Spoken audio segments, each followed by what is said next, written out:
ang understanding your potential.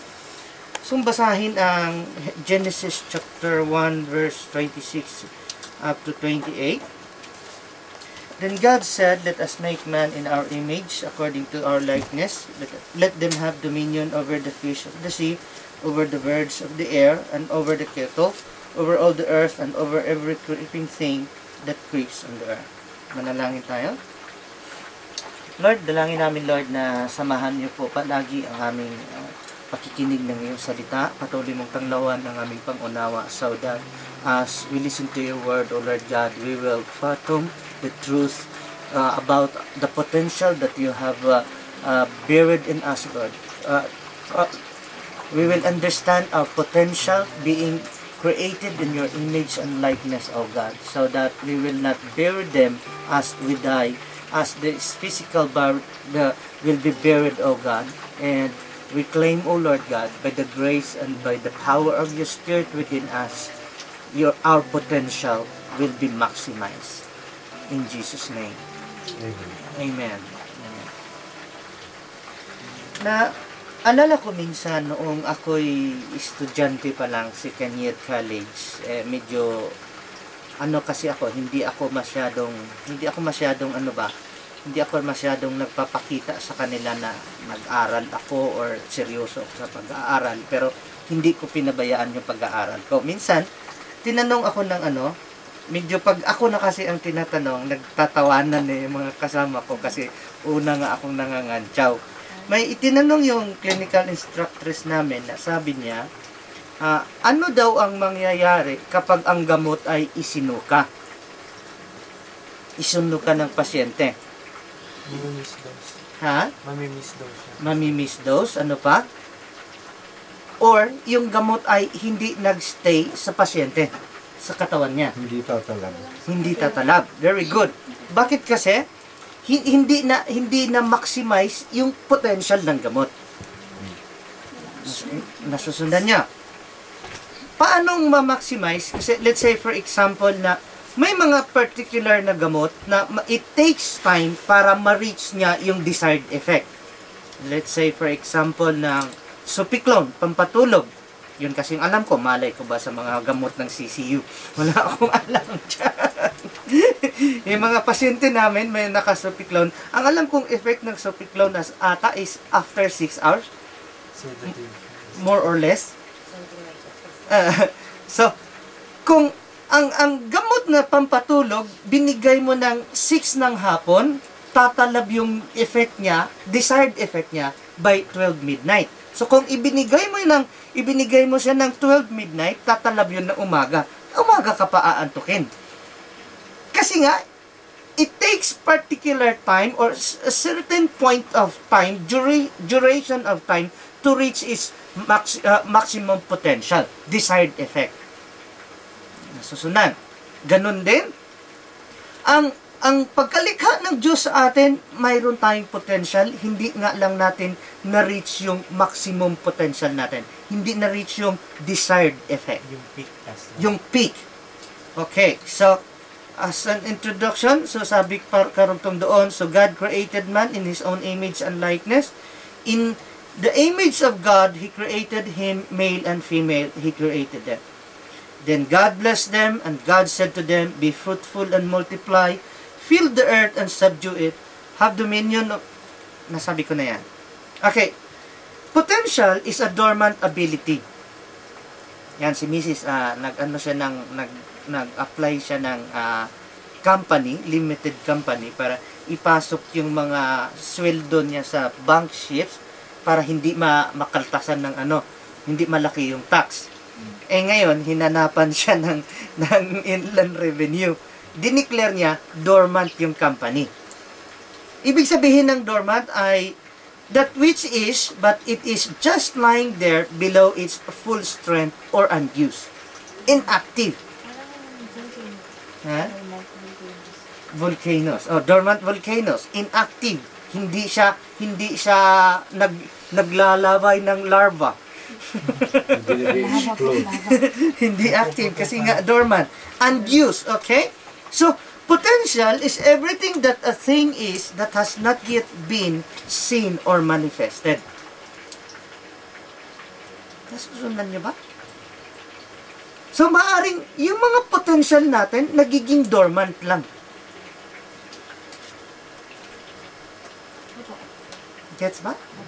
Kaya nga, ewan ko kung napansin niyo yung quote ko sa Facebook na natutunan ko lang din ito sa mga pag-aaral ko. What you have done is nothing compared to what you are. Does it make sense ba? Yung nagawa na raw natin ay wala yung binatbat kung ikumpara mo sa potential natin. Okay, tingnan natin. Aim for us to know our potential, for us to be able to make use of our potential in serving the Lord. Una, you must know and be related to your source. Nasusundan ba? Bigyan ko kayo ng illustration mamaya. Example na lang. Kapag ang furniture, halimbawa ang lamisan to, lalo sa Pilipinas, ano ay mga karamihang nara. Kapag ang upuan mo o ang lamisa mo ay yari sa kukulamber, ano sa tingin nyo? Marupok. Marupok. Sira agad. So kapag sinabi mong, alam mo, itong upuan ko na ito, itong lamisa ko na ito ay nara, you have the idea na ang potential noong lamisa o ng upuan is malaki, matibay, firm, pangmatagalan, durable. Okay? You and I possess all the qualities and nature of our source and are capable of manifesting these qualities. Okay, isa pang example. Naalala niyo yung topic natin about understanding purpose na bawat creation ng Lord may purpose. Let's say, for example, nung nilikha niya ang araw para magbigay ito ng liwanag sa panahon during the day. Nilikha niya ang buwan para magbigay ng liwanag during the night. Napakasimple. Nung nilikha niya ang mga halaman, anong purpose? Para magbigay ng magbigay ng bunga, magbigay ng mga nutrients. Nung nilikhain niya ito, sabi niya doon sa, okay, tingnan natin. Nasaan ang Bible ko? nung nilikha niya ang mga halaman, mayroon kaagad siya na command na mamunga. Which ibabaw pa siya. Okay, andito sa ibabaw. Pero kahit hindi ko titingnan ang verse ngayon, nasa Genesis chapter 1, nag-command siya doon sa mga halaman na mag-spring sila at mamunga para may kakainin sa tao. Nasusundan niyo po ba ako? Okay. Noong mag-produce ang Lord ng kagaya niya, hindi siya nag-command sa halaman, hindi siya nag-command sa hayop, kundi sarili niya ang kinausap niya para ma-produce ang kagaya niya. Nasusundan ba? So kung ang lamisa na yari sa nara ay matibay, firm, pangmatagalan, durable, tayo ay yari sa Panginoon, kaya we are created in His own image and likeness. Hindi lang durable, convincing. Super high quality. Nasusundan ba? Alala ko yung Yes, patalastas ng baterya sa Pilipinas isinalang sa apoy, isinalang sa ulan. Yung tinry, gumana, nag-start, convincing. Okay. A personal relationship with our Creator is a necessary key to the releasing of our potential. Hindi ma-release, hindi magiging active yung ating potential kung wala tayong relasyon sa Panginoon. There's no point. Okay. Illustration. Warranty or guarantee. Halimbawa na lang, ito. Gandang example.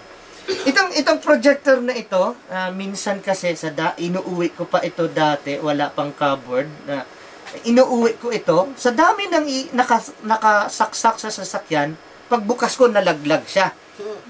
Ipinaayos ko kasi lalo may 3 years warranty. Kaso lang, nung ipinaayos, sabi nila, hindi sagot ng warranty yan kasi maaring ito'y nabagsak. Alam nila kung ano reason ng pagkasira. So, Kapag hindi covered ng warranty, hindi nila aayusin. Pero kung technical fault or manufacturer's defect, papalitan nila ng bago. Nasusundan. Opo. Ganon din, kapag titingnan mo yung warranty at saka guarantee, mayroon yung mga terms and conditions. Unang-una na doon, hindi mo yun ipinaayos doon sa mga unauthorized mga na mekanisyan, mekaniko. Marirevoke yung... Marirevoke, manalify, ma-invalid yung warranty mo. Kaya nga noong yung computer ni Mrs. hindi gumana yung mouse, ang tanong ni Brother Bobby, may insurance ba ito? Kasi kung bubuksan yon at saka ipapaano mo sa manufacturers, kahit covered ng insurance, kapag binuksan ng iba yon, ma-invalid yung warranty.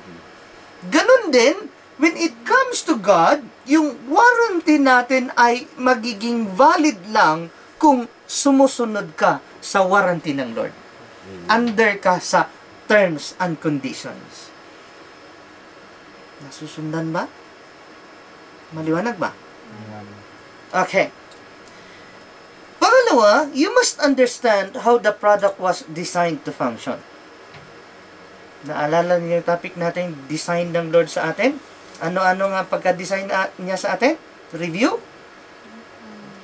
To work. To work, pangalawa. To live in His presence. To live in His presence, number 1. Teacher, pang-apat. Cultivator, pang-apat. Pangatlo, protector, pang-apat. Teacher, pang-lima. Very good. Impressed naman ako. Mainam talaga yung naka-focus yung ating concentration. Okay, so, every manufacturer designs, develops, and produces his products to function in a specific manner. Halimbawa na lang, napapansin niyo po ba o alam niyo po ba na ang mga propeller ng barko dati is nasa gilid, malalaking propeller? Yung dalawang... Naabutan niyo yon, kaliwat kanan, napakalaki ng propeller ng barko nila dati. Parang yung mill. Oo, parang mill ba? Ha? Naabutan niyo yon or kahit sa napanood niyo lang. Napanood na. Mobe lang, mobe. Meron akong nakikita pero hindi na siya pang tourist lang. For the sake of for the sake of viewing sa doon sa tradisyon or sa mga custom nung araw. Pero nung na-invent yung propeller, sinubukan nila.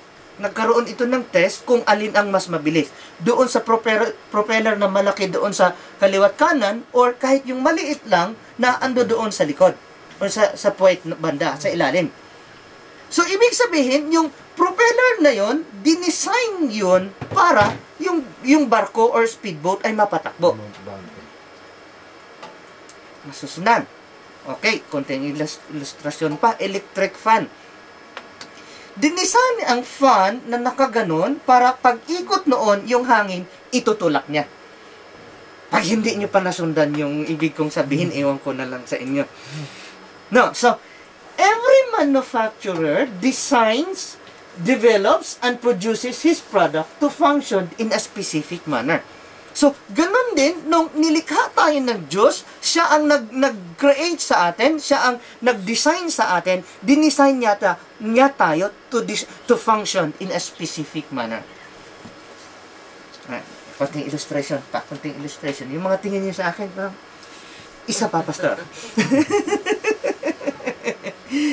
May mga pang-plancha ng buhok, na pang-unat ng buhok na ginaganon, pinaplansya yung buhok. Design yun para sa buhok. Hindi porket umiinit yun, ay pwede mong gawing lutuan ng ham. Hindi siya design doon. Pang toast ng bread. Maliwanag na. Okay? Ano nangyari? Baka battery ito. Lubat na ata. Example na lang, ang kotse. Na-example ko na ito sa inyo Na ang kotse, hindi siya in-invent, hindi siya dinisign para dalhin yung sarili niya, kundi dalhin yung sakay. Yung pasahero. Okay. God created man and designed him to function like He does. Kaya nga, in His image and likeness. You and I were created to function by faith and love. Kailangan lang tayong may faith at saka out of love. Without faith, it is impossible to please God and we cannot work like God. These are the fuels on which we run. Kaya nga, kapag ang faith mo bankrupt na, baka mas stranded ka. Mahirap na kung nasa madilim ka pa at gabi. Our potential cannot be released without faith and love. Patunayan ko sa inyo na hindi i-release ng Lord yung potential without faith and love. Hindi ka makakilos o makagawa ng isang bagay without faith. Pangalawa, okay, si James and John, sabi ni James and John, nung lampasan ni Lord ang Samaria, sabi ni James and John, Lord, gusto mo magpababa kami ng apoy? Susundan ba ako? Walang love yun. Sabi ng Lord, hindi nyo alam kung anong espiritu mayroon kayo. Mayroon kayo ng espiritu ng galit, mayroon kayong espiritu ng magpasikat, Nagyayabang lang. Nagyayabang. Okay? Fear and hatred cause the short circuit of our potential. Yung iba, walang love. Yung iba naman, walang faith.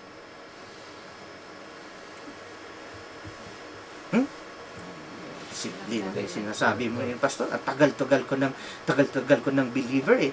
Wala naman nangyayari sa buhay ko. Kaya parang nagiging dormant talaga yung ability mo kasi hindi abot ng faith mo. Gets ba? Parang sinasabi nyo, buti ka pa pastor, nakaidlip ka na kami, hindi pa. Pangatlo, you must know your purpose. Every product exists for a specific purpose. That reason is the original intent of its existence. Kasi nga, yun yung purpose. Halimbawa, nag-i-exist ang projector para mag-project. Nag-i-exist ang computer para hindi na tayo gagamit noong yung traditional na overhead projector, yung magpapalit pa ng plastic. Yung kauna-una ang ginagamit ng na yung iba nga sinusulat pa ng pintel pen. So at least medyo high-tech na, nagiging more convenient ang buhay natin. The purpose from which something was made determines its design, nature, and potential. So, kung alam mo ang purpose, alam mo bakit ka dinesign, at alam mo ang existence mo. Dahil yan ang potential mo. God created us with a purpose, and with that purpose, we possess the potential to fulfill it. Kaya nga, idinamay ko or kinote ko ang Genesis 1:28 kasi sabi ng Lord, after niyang sabihin sa Genesis 1:26, and God created man in His own image and likeness, sabi ng verse 28, go and multiply, because that is our purpose. Pero sa totoo lang, seryoso ba talaga tayo sa purpose natin na yan? Ha? Seryoso ba talaga tayo dyan? Go and multiply, replenish the earth, rule over all the earth. O theory na lang yan, book na lang yan. Sa actual world, pabayaan mo na yan. Sa inyo na lang mo. Ideally lang. There's no point kung hindi natin gawing seryoso na yan. Dahil yan ang purpose ng existence natin. Hindi tayo nag-i-exist for our own purpose. Because after all, it's the Lord's purpose that prevails. Your potential is equal to your assignment. Nasusundan niyo ba? Opo. Okay? So, kung ano na yung assignment mo, kung ano yung purpose mo, ganyan din ang potential mo. Okay, halimbawa na lang. Si DJ, hindi ko siya pwedeng sabihin, Deds, anak ka naman ng pastor, mag-preach ka ngayon. Pwede kong sabihin, hindi. Ha? Kung may potential po siya May isip ka, wala. Ha? Pwede ko bang sabihin sa'yo, utusan ba kita ngayon, mag-preach ka dito as I do? Ha? Hindi ka talaga gumagamit ng utak, ano? Naintindihan mo ba tanong ko? English, please. English. Siyambang naman nito. Sige. para naman hindi nakaintindi. Nag-iisip lang siya. Kaya, sa tingin mo, sabihin ko sa'yo, mag-preach ka ngayon? English daw eh. Nakaintindihan. No. Hindi lang nag-isip. No. Sabi ko siya nakaintindi eh.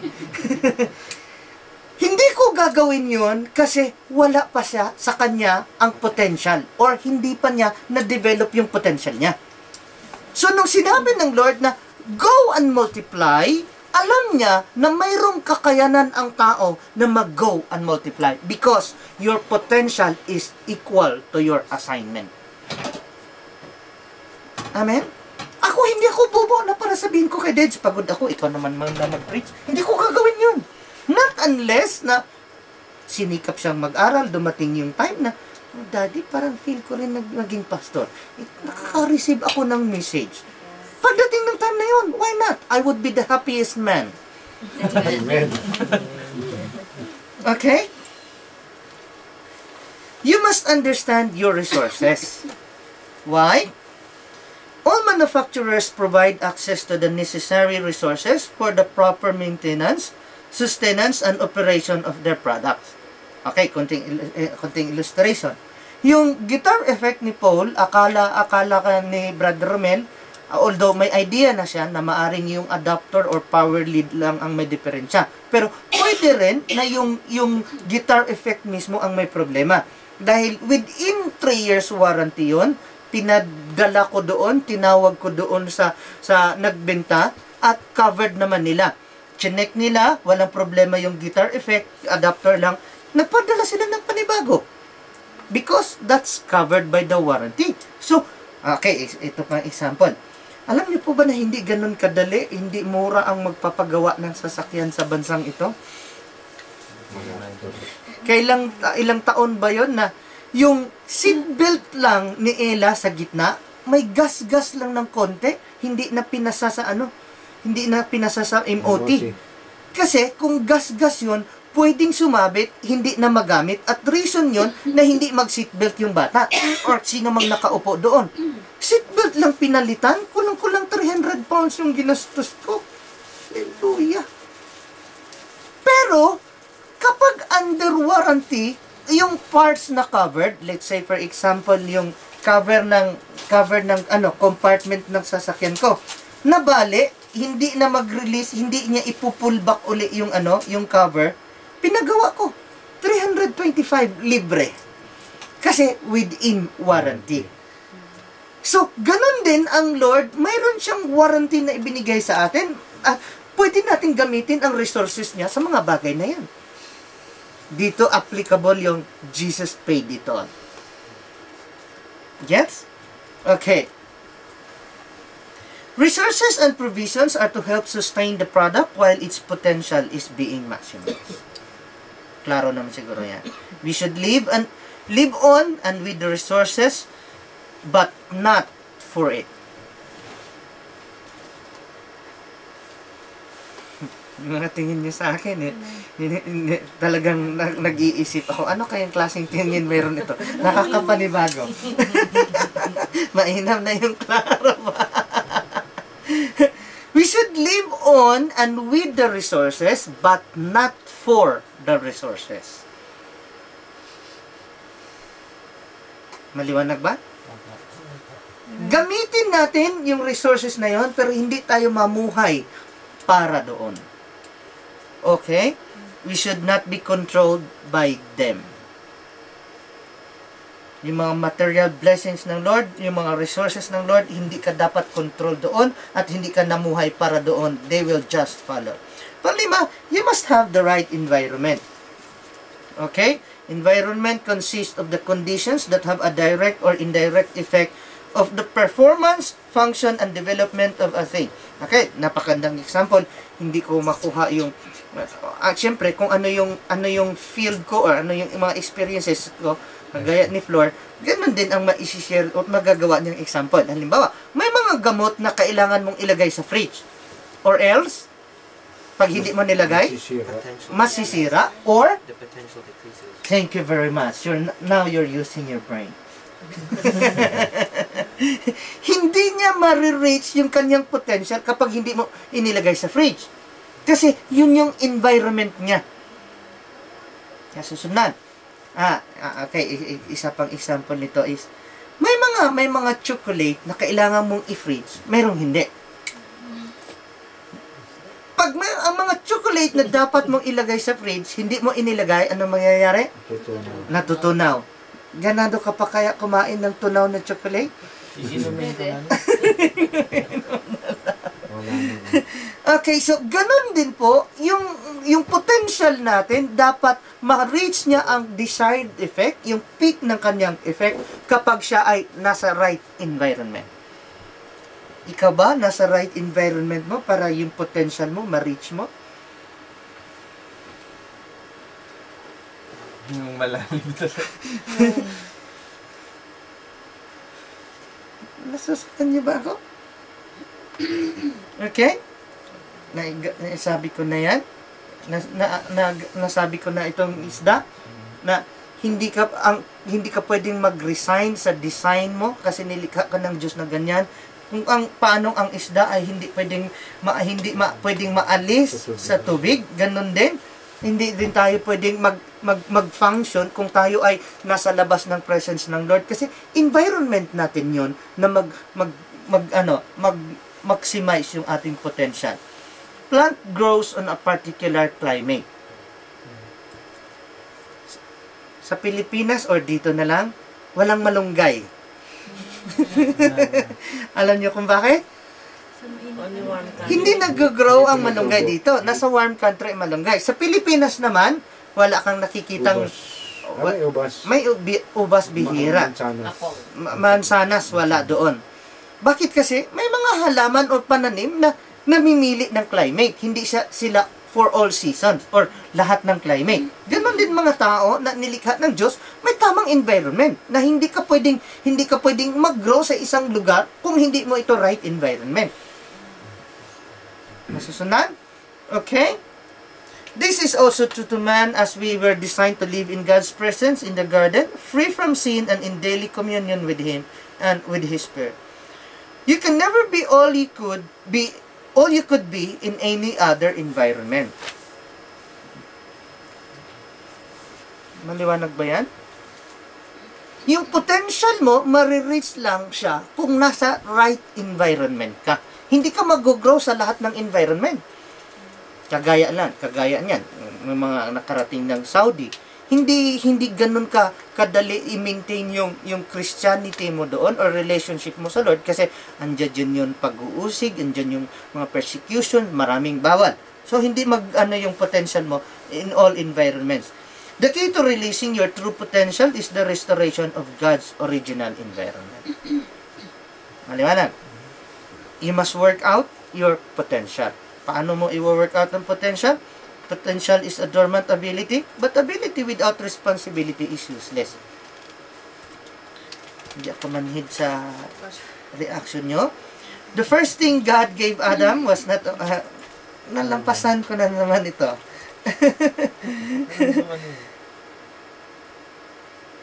Okay. You must cultivate your potential. This bird ability and hidden power that need to be cultivated. Nasaan na ba tayo? Yan. So, you must work out your potential. Bakit nga? Kasi, na-miss ko yung, hindi ko nabura yung isang slide na yan. It is bird ability and hidden power that need to be cultivated. So, nakabaon, dormant yung potential. So, kapag hindi mo siya kinultivate, manatili lang siyang nakabaon. Okay? You must feed your potential, the fertilizer of good positive company. Kagaya niyan. May mga yung naka-attend minsan sa atin na nakasama sana sa music ministry, kaso lang na-influensyahan na-influensya. Na-influensyahan ni Kuan, hindi na umatin si Kuan. Hindi na bumalik yung mag-asawa. Hindi na bumalik yung mag-asawa kasi pero ang point ko doon, yung puti na yon, Swedish ba yun or hindi, kalimutan ko kung taga saan siya. Marunong siyang magbisaya, marunong siyang kumanta ng Bisaya. Bakit? Kasi nahahawaan, Bisaya yung asawa niya. Lalo teacher yung asawa niya. Nakukuha niyo yung point ko. So, you must feed your potential, the fertilizer of good positive company. kung gusto mo maging pastor, dapat barkada mo pastor. Kung gusto mo magiging pastor, barkada mo mga mga lasinggero. Ang kamukat-mukat nun. Baka sabihin nyo, pastor na lasinggero. Walang personalan. Hindi naman ako lasinggo, no? Excuse me. Give it the environment of encouragement. Okay? Pour out the water of the Word of God. Then, bath in the sunshine of personal prayer. Doon yung Word. Put the Lord before you through nature, Word, prayer, and fellowship. Okay? Read materials that stimulate your faith and nourish your dream. Kisa naman, Bible mo hindi mo mabasa, pero ang novel mo, kabisadong-kabisado mo si mga story ni ganitong author, anong pang ilang release, anong edition, anong episode, hallelujah. Pangwalo, you must guard your potential. Why? Because it is tragic when a tree dies as a seed or man dies in a ball. Maliwanag ba yan? So kung namatay daw ang man as a boy, tragedy yun. So you should guard your potential. It is sad when what could have been becomes what should have been. Tawa na naman si Mrs. Ha? Parang ang galing din niya mag-English. Nakukuha nyo? Kung when it is sad daw when what could have been becomes what should have been. Klaro ba yan? Klaro? Okay. Dahil klaro na, hindi ko na klarohin. You must guard your dreams and visions from sin, discouragement, failures, opinions, distractions, traditions, and compromise.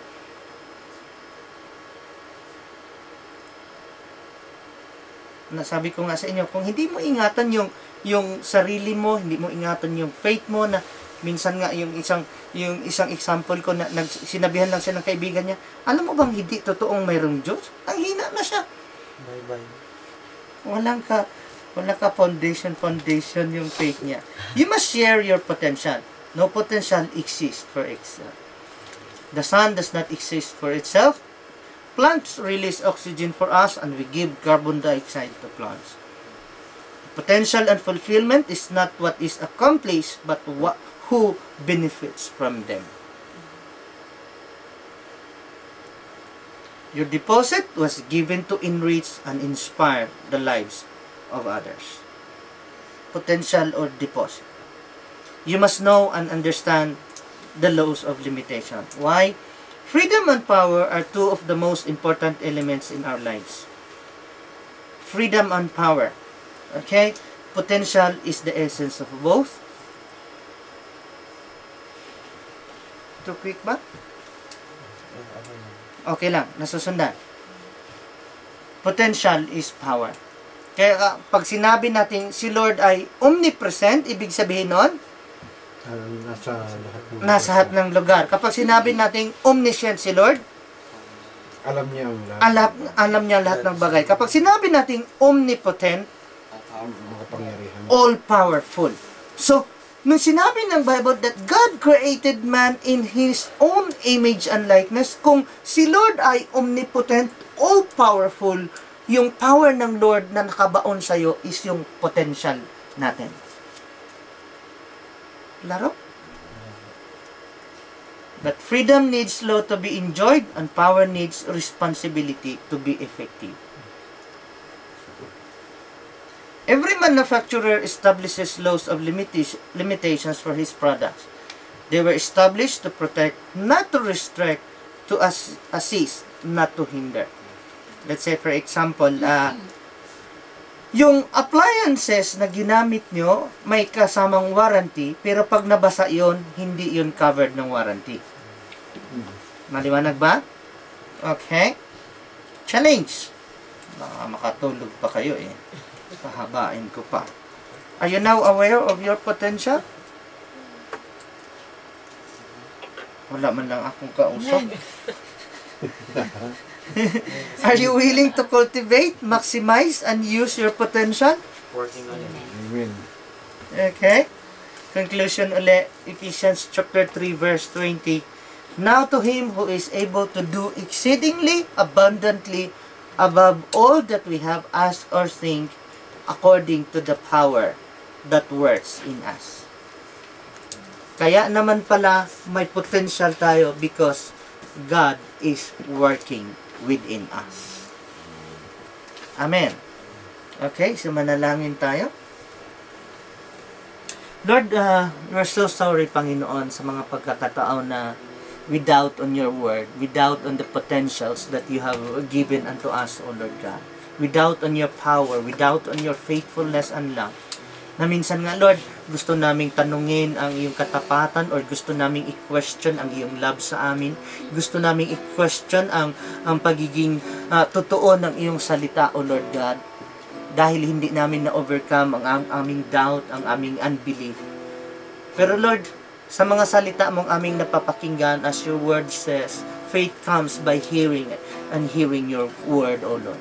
So dalangin namin, Lord, na ano man yung potential na inilagay mo sa aming mga buhay ay hindi po mailibing kasama namin kapag natapos na po ang aming buhay sa mundong ito, kundi ma-reach po namin ang desired effect, ang peak ng potential ng bawat isa, O Lord God.